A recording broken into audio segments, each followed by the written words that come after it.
terbatas kuasa-Mu Tuhan. Semua dapat Kau lakukan. Apa yang kelihatan mustahil bagiku, itu sangat mungkin bagimu. Mari sekali lagi bersama-sama. Tak terbatas kuasa-Mu Tuhan. Semua dapat Kau lakukan. Haleluya. Apa yang kelihatan mustahil bagiku, itu sangat mungkin bagi. Mari sembari katakan, di saat ku tak berdaya, kuasa-Mu yang sempurna. Ketika ku percaya, mujizat itu nyata, bukan karena kekuatan, namun Roh-Mu ya Tuhan. Ketika ku berdoa, mujizat itu nyata. Sekali lagi dari awal katakan, tak terbatas, tak terbatas kuasa-Mu Tuhan. Ini doa kami. Semua dapat Kau lakukan. Apa yang kelihatan mustahil bagiku, itu sangat mungkin bagi sembahyang. Oh, di saat ku tak berdaya, kuasa-Mu yang sempurna. Ketika ku percaya, mujizat itu nyata, bukan karena kekuatan, namun Roh-Mu ya Tuhan. Ketika ku berdoa, mujizat itu nyata. Di saat ku tak berdaya, kuasa-Mu yang sempurna. Ketika ku percaya, mujizat itu nyata, bukan karena kekuatan, namun Roh-Mu ya Tuhan. Ketika ku berdoa, mujizat itu nyata. Mari angkat tanganmu, Bapak bisa datang sembahyang. Kami bersyukur untuk pemeliharaanmu dalam hidup kami Tuhan. Oh, terima kasih kami hari ini bersama-sama. Biarlah kuasa doa ya Tuhan membawa kami lebih lagi ya Tuhan. Kami percaya masih ada mujizat sampai hari ini. Oh, rala-bala-bala jamah kami Roh Kudus. Oh, rala-bala ketika kami berdoa, oh, sesuatu yang mustahil Engkau kerjakan dalam hidup kami. Mari angkat tanganmu. Haleluya. Di saat ku tak berdaya, kuasa-Mu yang sempurna. Ketika ku percaya, mujizat itu nyata, bukan karena kekuatan, namun Roh-Mu ya Tuhan. Ketika ku berdoa, mujizat itu sekali lagi ya Tuhan. Di saat ku tak berdaya, kuasa-Mu yang sempurna.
saat ku tak berdaya, kuasa-Mu yang sempurna.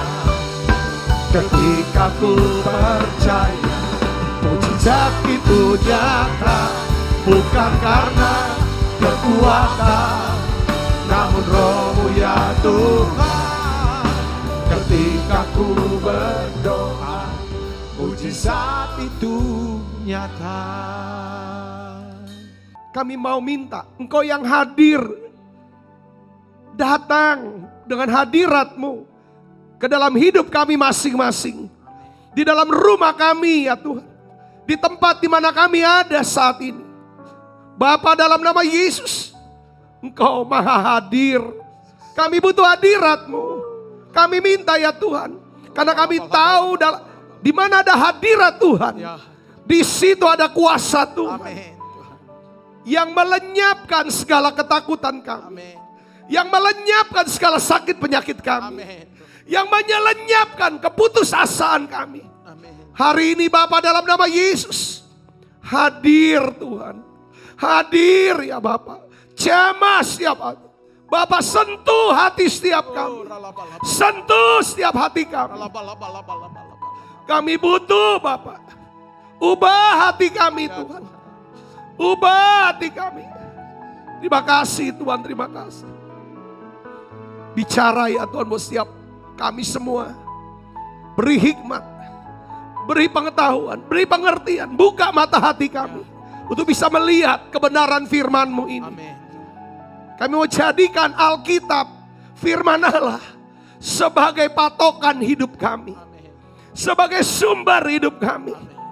Yang kami dengarkan, yang kami percayai.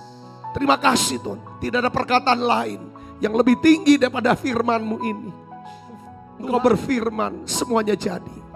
Oleh karena itu ya Tuhan, firman-Mu katakan, kalau kami berseru, kami berteriak minta tolong, Engkau mendengarkan setiap kami. Kepada siapa lagi kami harus berseru? Kepada siapa lagi kami minta tolong Tuhan? Kalau bukan kepadamu ya Bapa. Mari doa ibu bapak saudaraku. Mari minta. Mungkin hari-hari ini kau rasa sepi, kosong, hilang sukacitamu, hilang damai sejahteramu. Panggil Yesus.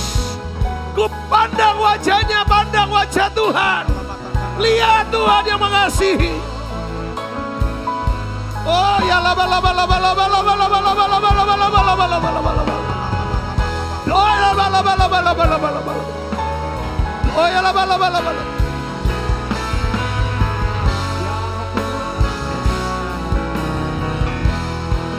Ku pandang wajah-Mu dan berseru, pertolonganku datang dari-Mu. Peganglah tanganku, jangan lepaskan. Kaulah harapan dalam hidupku. Ku pandang wajah-Mu dan berseru, pertolonganku datang dari-Mu. Peganglah tanganku, jangan lepaskan. Kaulah harapan dalam hidupku. Terima kasih untuk hadirat. Terima kasih untuk kelepasan, kemenangan, kesembuhan, kemerdekaan. Hadir dalam rumah kami. Hadir dalam rumah-rumah. Dalam nama Yesus. Terima kasih Tuhan, terima kasih. Kayak berdoa untuk COVID-19 ini. Selesai dalam nama Yesus. Diam, berhenti dalam nama Yesus. Semua yang sakit, terinfeksi daripada corona, virus corona ini, sembuh dalam nama Yesus. Tidak lagi kabar kematian ya Tuhan. Terima kasih banyak Bapa. Terima kasih Tuhan. Damai sejahtera-Mu turun. Kami juga berdoa untuk pemerintah bangsa negara kami Indonesia. Berkat-Mu turun Tuhan untuk bisa mengatur mengelola bangsa ini Tuhan. Terima kasih Tuhan, terima kasih. Engkau turunkan roh murah hati untuk bangsa ini ya Tuhan. Mereka saling membantu, saling peduli, saling menolong. Biar roh ini Tuhan turun buat kami. Rasa haus lapar akan Tuhan. Terima kasih untuk hujan Roh Kudus-Mu. Terima kasih untuk hujan awal, hujan akhir. Yang diturunkan bersama-sama. Sehingga ya Tuhan di rumah-rumah ada pujian, ada doa pujian, sorak-sorai kemenangan. Terima kasih Tuhan, terima kasih. Ada nyanyian, ada tarian. Bahkan di jalan-jalan nanti Tuhan. Selesai COVID-19 ada tarian di jalan-jalan. Karena ada pujian penyembahan di rumah-rumah. Terima kasih Tuhan. Dalam nama Yesus. Semua kita yang siap menerima firman dan hati gembira sama-sama katakan amin. Tangan yang meriah saudaraku. Shalom. Hari ini saya ingin bagikan tentang kuasa dalam doa. Saya senang saudara untuk tema tentang doa. Kenapa? Ya, yang namanya orang percaya, orang Kristen, anak-anak Tuhan. Doa itu adalah nafas hidup orang Kristen, orang percaya. Nah, kalau kita bernafas, kita mengambil oksigen, kita mengeluarkan CO2. Artinya apa? Oksigen itu kita dibutuhkan untuk apa? Untuk tubuh kita. Darah jadi lancar semuanya. Kita butuhkan supaya kita bisa sehat. Daya tahan tubuh meningkat. Otak kita membutuhkan banyak oksigen dan lain sebagainya. Yang kita gak butuhkan adalah karbon. CO2-nya kita keluarkan. Saudaraku, ya racun-racun, gas racun semua kita keluarkan. Begitu pula dengan kehidupan kita saudaraku. Kita butuh berdoa. Ya kan saudara, kita perlu menerima yang namanya pengampunan dari Tuhan setiap hari. Kita menerima kasih, kebaikan, kemurahan Tuhan setiap hari. Itu semua karena apa? Lewat doa kita minta. Kita minta tolong. Ya tuh, kita keluarkan apa yang kita keluarkan? Kekhawatiran kita. Yang kita akui kekhawatiran kita, ketakutan kita, semua kesalahan kita akui di hadapan Tuhan. Setiap hari, setiap kita doa seperti itu. Saya percaya maka hidup rohani kita, ya kan saudaraku, adalah akan makin bertumbuh daripada iman kita. Kita percaya juga saudara bahwa apa yang terjadi di dunia ini, itu sebenarnya diatur, ya kan saudara, ditentukan ya oleh apa yang terjadi di surga. Tetapi saya ingin beritahu saudaraku tentang doa. Doa orang percaya. Doa daripada anak-anak Tuhan. Itu bisa mempengaruhi yang namanya keputusan sorga. Keputusan daripada Bapa di sorga. Matius 18 ayat 18 mengatakan begini. Sesungguhnya apapun yang kamu ikat di dunia ini akan terikat di sorga. Apa yang kamu lepaskan di dunia ini akan terlepas di sorga. Artinya apa saudara? Ini kuasa doa ini bisa melepaskan, bisa mengaktifkan yang namanya malaikat Tuhan untuk bekerja menggenapi janji Tuhan bagi kehidupan di dunia ini, bagi kehidupan saudara, kehidupan saya lewat doa. Dilepaskan, kalau sorga melepaskan, dia lepaskan sesuatu yang baik. Dan sebaliknya juga saudara, apa yang kamu ikat di dunia ini, yang kita ikat itu apa sih? Kuasa gelap kita ikat. Segala sesuatu kejahatan, segala sesuatu bencana, apapun yang kita tidak kehendaki, kita punya otoritas kata Tuhan untuk mengikat lewat apa? Lewat doa. Kita tahu bahwa kuasa gelap, musuh, iblis, tujuannya hanya untuk apa?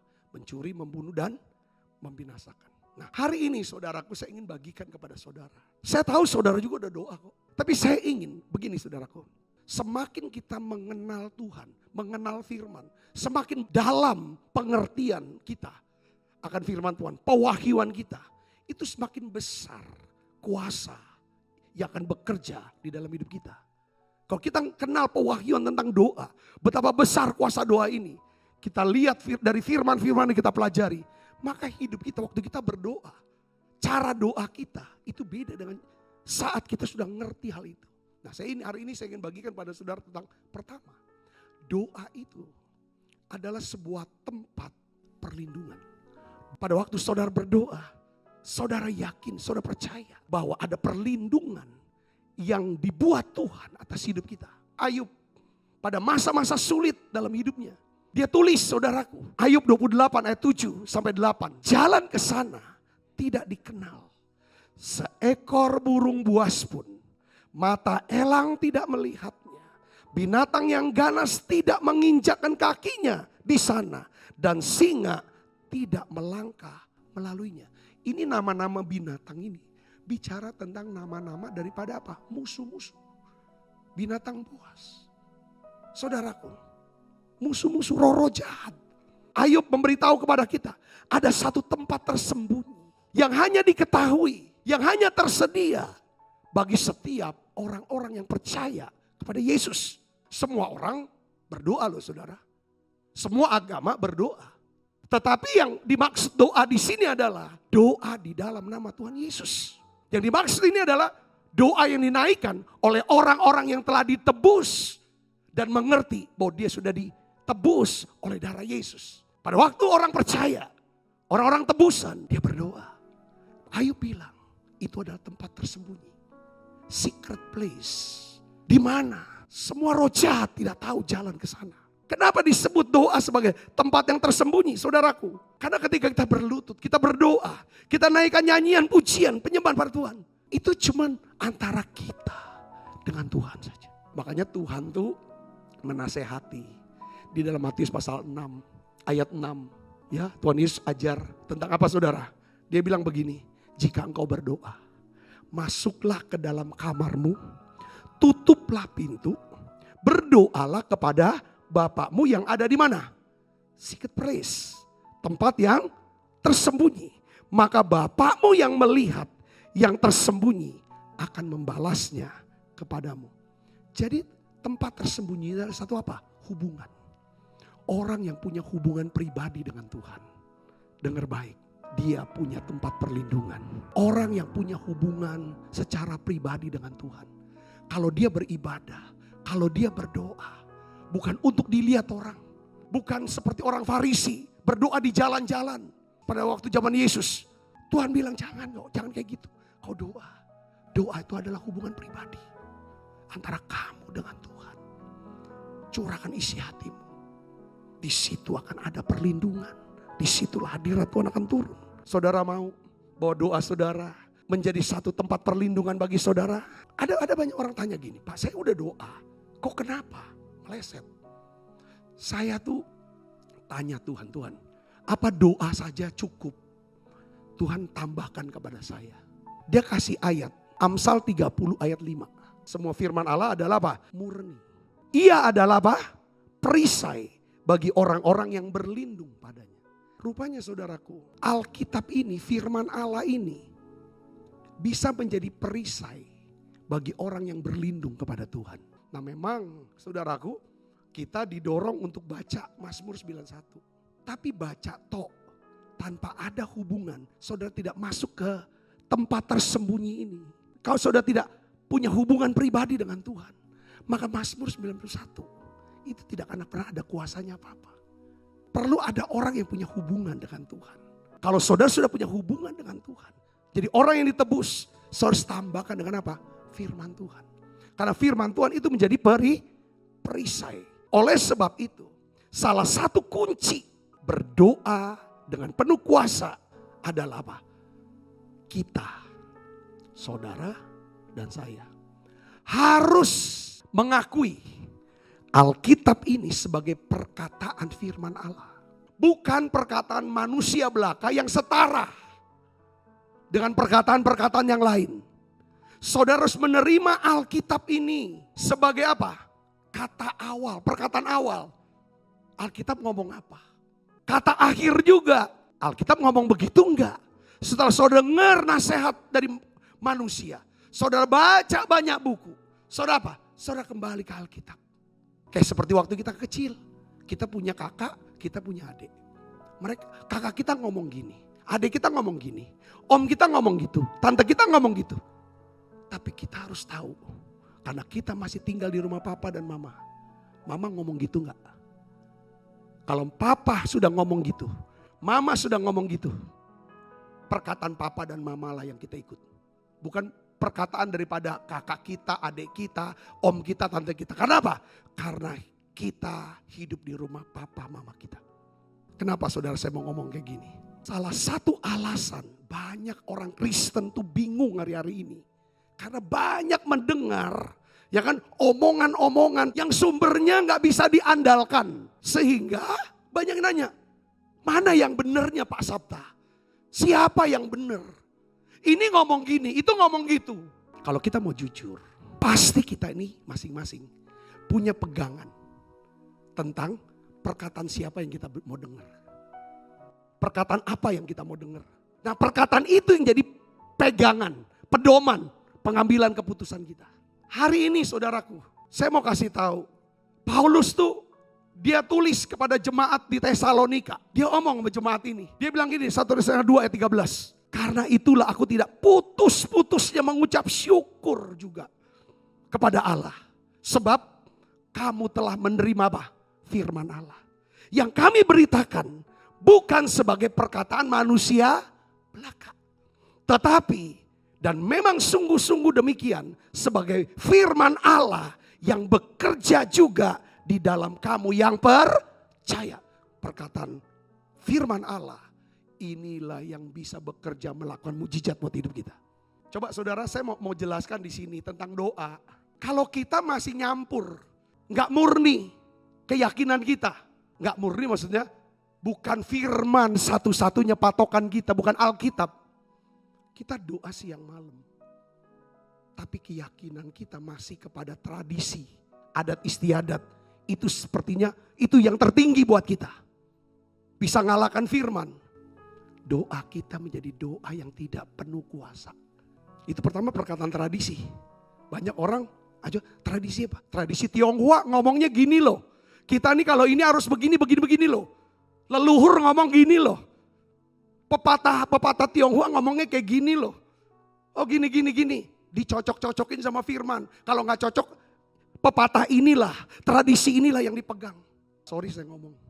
Ada yang mungkin saudara tradisi apa? Kita orang Batak. Kita tradisi ini yang paling tinggi. Karena apa? Kalau nggak pegang tradisi, muka kita mau taruh di mana? Nggak bisa taruh di depan lagi. Ada di depan juga nggak kelihatan sama orang. Itu kan. Kalau saudara mau di masa sulit ini, siapa menjadi pemegang otoritasnya? Mungkin saudara tradisinya macam-macam. Ada suku Timor, suku apa segala macam. Kita masing-masing punya tradisi. Kita sudah lakukan hal ini terus menerus. Memang gitulah tradisinya. Itulah adat istiadatnya. Sampai Tuhan tuh tegur. Orang Yahudi juga punya tradisi. Punya adat istiadat. Akhirnya Tuhan tegur. Perintah Allah kamu abaikan. Untuk berpegang pada adat istiadat manusia. Yang kedua. Saudaraku yang logika. Ini sumber logika, akal, pengertian manusia. Saya lihat, wah pinter banget dia nih ngomongnya khotbahnya nih. Wah, tapi kalau itu cuma logika manusia. Gak ada kuasa. Hanya mungkin mempersona aja untuk buat intelektual. Tapi gak ada kuasa yang bekerja untuk mengubahkan. Kata-kata motivasi. Bagus, itu bagus. Bukan salah. Tapi itu gak bisa jadi patokan. Kalau saudara menjadi orang yang percaya. Yang mau jadikan firman Allah itu murni. Amsal 16 ayat 25. Bilang apa? Ada jalan yang disangka lurus. Tetapi ujungnya apa? Ke logika kan. Logika gini. Oh pinter dia gini. Orang sangka lurus. Tapi maut ujungnya. Karena yang bisa lihat satu hari ke depan. Bukan orang pinter. Yang banyak baca buku. Yang khotbah. Wah sampai bahasa-bahasanya sulit. Pinter teologianya. Bukan. Tuhan Roh Kudus yang bisa lihat ke depan tuh gimana. Dan Roh Kudus itu bekerja sesuai dengan apa? Firman yang tertanam di hati kita. Kita perlu pinter, harus pinter memang. Tapi jangan kita patokan tertingginya logika manusia.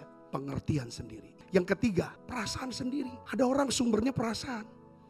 Feeling, menurut perasaanku, menurut pandanganku tuh pasti benar kayak gini. Kalau saudara mau jadi seorang pendoa, yang doanya efektif, gak bisa ini. Karena Alkitab bilang dalam Hakim-Hakim 21 ayat 25. Pada zaman itu tidak ada raja di antara orang Israel. Setiap orang berbuat apa yang benar menurut apa? Pandangannya sendiri. Kacau. Pernah terjadi kekacauan, anarki. Saudaraku. Kenapa? Karena semua orang melakukan apa yang benar. Menurut apa? Pandangannya, menurut perasaannya. Maunya sendiri. Yang keempat. perkataan paranormal. Itu gak bisa diandalkan. Seperti ramalan nasib, feng shui. Wah, rumah harus gini. Kalau macam. Jangan andalkan itu, kata-kata itu. Jangan bergaul sedikit pun kalau Tuhan mau. Horoskop. Kalau di Palembang bilang kata cotang. Minta petunjuk arwah. Dukun. Segala macam. Minta gimana nih ke depan habis corona kira-kira apa. Saudaraku Kristus, saya mau kasih tahu. Kalau kita mau punya doa, doa kita ya kan efektif dan penuh kuasa. Saudara harus kembali kepada firman. Firman harus jadi patokan. Firman ngomong itu enggak. Gak usah pusing.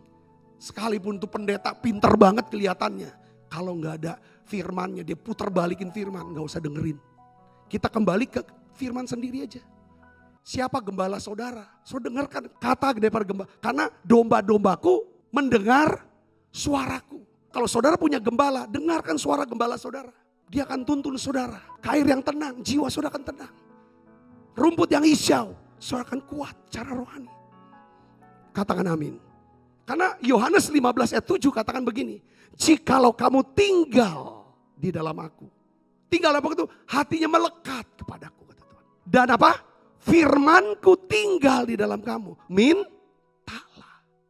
Apa saja yang kamu kehendaki dan kamu akan apa? Menerimanya.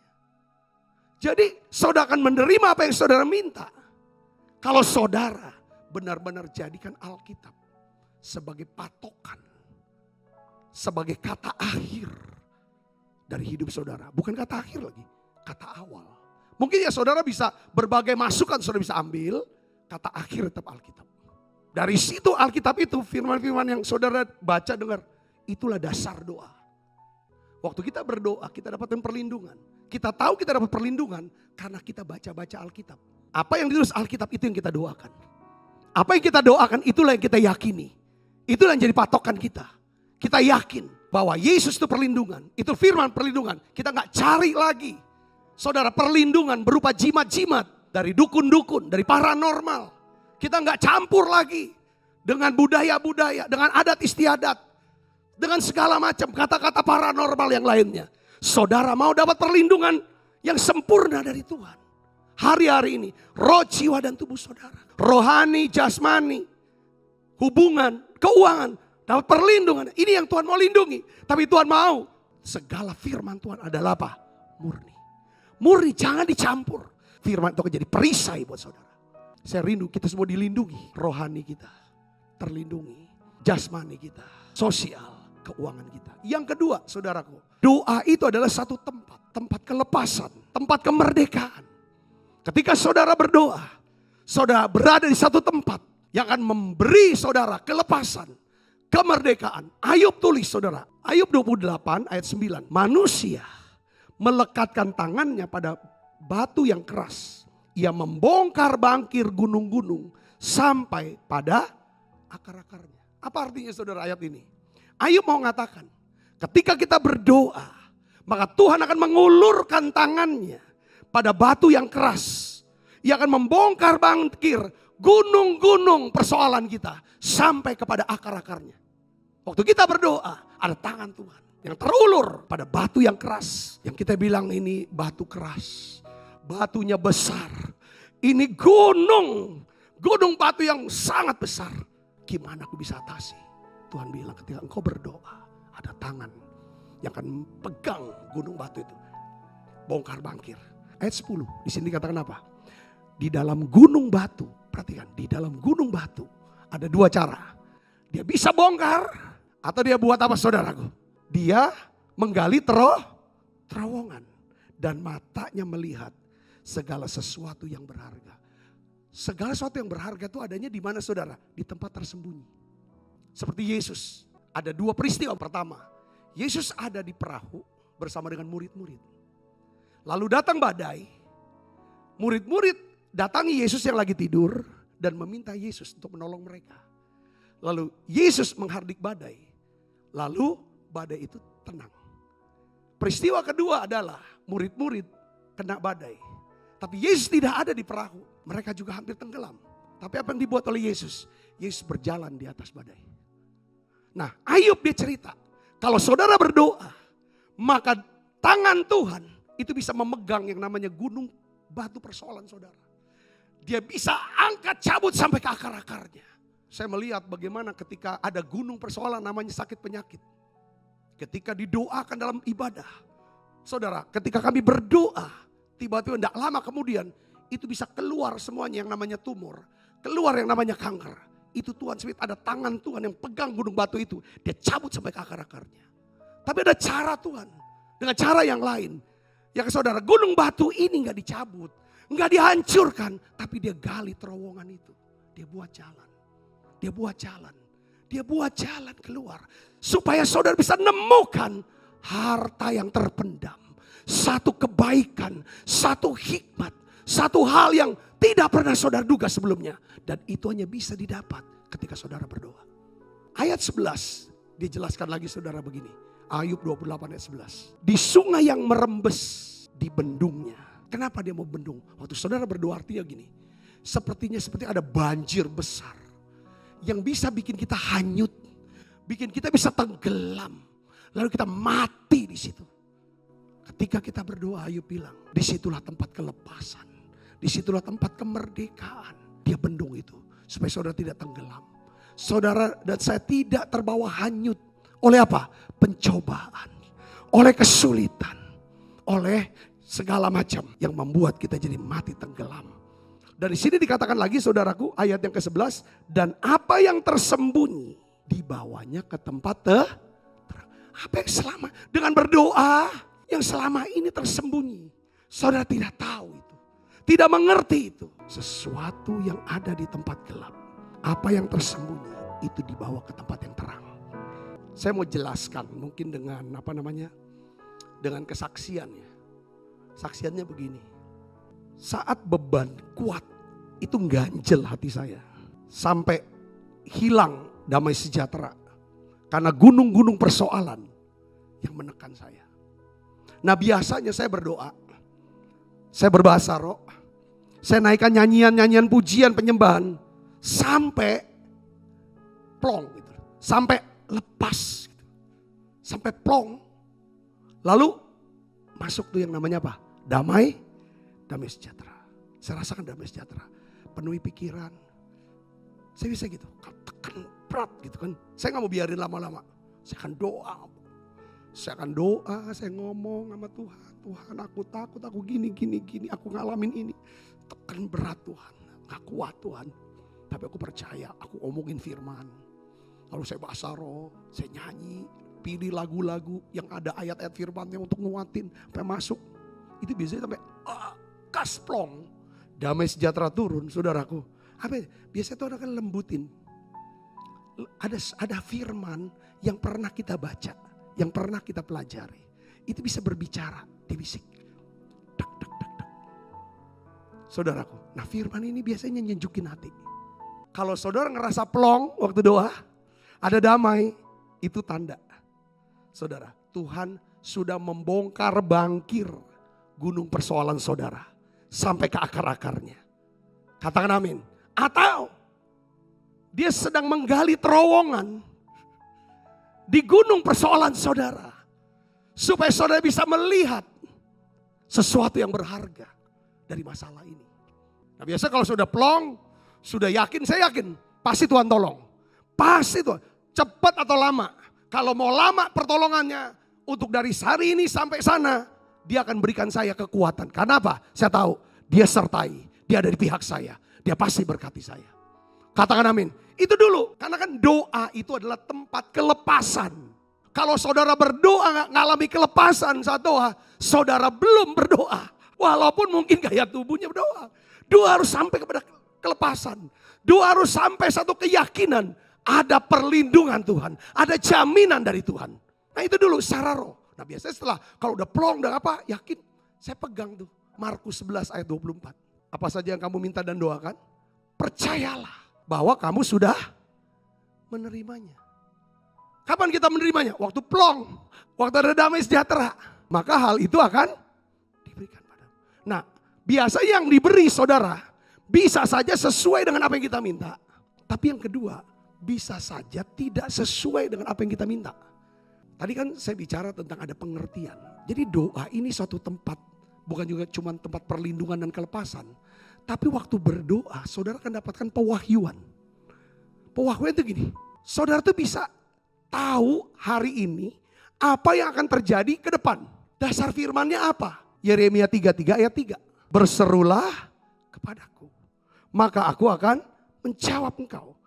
Akan memberitahukan kepadamu hal-hal yang besar dan yang tidak terpahami, yakni hal-hal yang tidak kau ketahui. Saya mau ngomong begini Ibu Bapak, bahaya pencobaan kena selalu mengintai. Kalau kita mentaati firman Tuhan dari Amsal 27 ayat 12, saya yakin kita pasti keluar sebagai pemenang. Kalau orang bijak melihat apa? Malapetaka, bersembunyilah ia. Tetapi orang yang tidak berpengalaman berjalan terus lalu kena apa? Celaka. Ketiga adalah doa. Ini berkuasa untuk melenyapkan segala ketakutan. Kita sudah bahas tentang kasih yang sempurna melenyapkan ketakutan. Bahwa kasih yang sempurna bisa dicurahkan dalam hati kita kalau kita berdoa. Nah, Mazmur 3 ayat 1 sampai 4, Raja Daud dia cerita begini saudara. Mazmur Daud ketika ia lari dari Absalom anaknya. Ya Tuhan, betapa banyaknya lawanku. Banyak orang yang bangkit menyerang aku. Banyak orang yang berkata tentang aku. Baginya tidak ada pertolongan daripada Tuhan. Ya, banyak orang ngomong apa? Baginya, bagi Daud gak ada pertolongan Tuhan. Kalau bahasa sekarang bagaimana ngomongannya? Mana Tuhan? Mana mujizat? Mujizat gak ada. Emang dia gak doa? Tetapi engkau Tuhan adalah apa? Perisai yang melindungi aku. Engkaulah kemuliaanku yang mengangkat kepalaku dengan nyaring. Aku berseru kepada Tuhan dan ia menjawab aku dari gunungnya yang kudus. Jadi Daud di sini mengungkapkan banyak lawan-lawan dia. Banyak orang yang bangkit menyerang dia. Kalau orang ngejek kita, kita jangan jadi pengejek. Lebih baik kita diejek daripada mengejek. Lebih baik kita difitnah daripada kita memfitnah. Daud enggak mengejek. Dia enggak menghakimi orang. Dia diejek, dia dihakimi orang. Kadang nih kalau lagi susah, gampang banget ngejek orang. Kalau diejek, gampang banget kita balas. Nah ini nasihat firman Tuhan buat kita. Daud tahu rahasia kelepasan.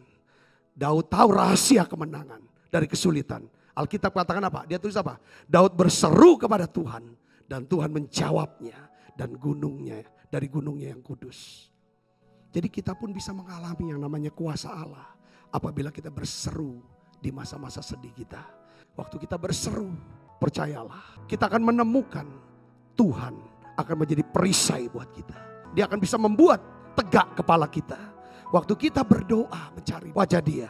Maka dia akan memenuhi kita dengan damai sejahteranya. Yang terakhir saudara, ini yang penting juga untuk kita tahu. Doa memberikan perlindungan yang supranatural dari apa saudara? Dari penghakiman, dari penghukuman. Ratapan 3 ayat 55 sampai 57. Ya Tuhan, aku memanggil namamu dari dasar lobang yang dalam. Engkau mendengar suaraku. Janganlah kau tutupi telingamu terhadap keluh kesahku. Teriakku minta tolong.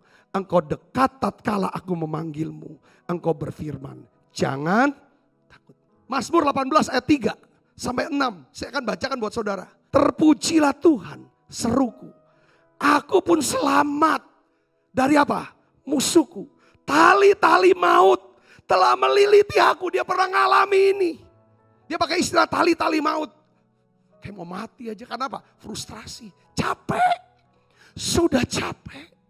Mungkin saudara rasa, aku capek Pak Sabta. Telah membelit aku. Perangkap-perangkap maut terpasang di depan. Kayaknya ke depan tuh, kayaknya udah. Wah, bisa mau kasih tahu apa yang dibuat oleh Daud. Ayat yang ke-6. Ketika aku dalam kesesakan, aku berseru kepada Tuhan. Kepada Allahku. Aku berteriak minta tolong. Ia mendengar suaraku dari baitnya. Teriakku minta tolong kepadanya sampai ke telinganya. Bukan cuman di Mazmur 18. Sampai di Mazmur 116 pun ditulis lagi tentang tali maut saudaraku. Rupanya ini penting. Mazmur 116 ayat 1 dan 4. Aku mengasihi Tuhan. Sebab ia mendengarkan suaraku. dan permohonanku, sebab ia menyendengkan telinganya kepadaku. Maka seumur hidupku aku akan berseru kepadanya. Daud bilang, seumur hidupku aku akan berseru, aku akan berdoa, aku akan menyanyi, aku akan memuji. Kenapa saudara? Dia bilang gini, tali-tali maut telah meliliti aku. Kegentaran terhadap dunia orang mati menimpa aku. Aku mengalami kesesakan dan kedukaan. Tetapi ketika aku menyerukan nama Tuhan, ya Tuhan, luputkanlah kiranya aku. Dan Daud diluputkan oleh Tuhan. Hari ini saudaraku yang Kristus, saya ingin ajak saudara, mungkin saudara di dalam lembah yang paling gelap.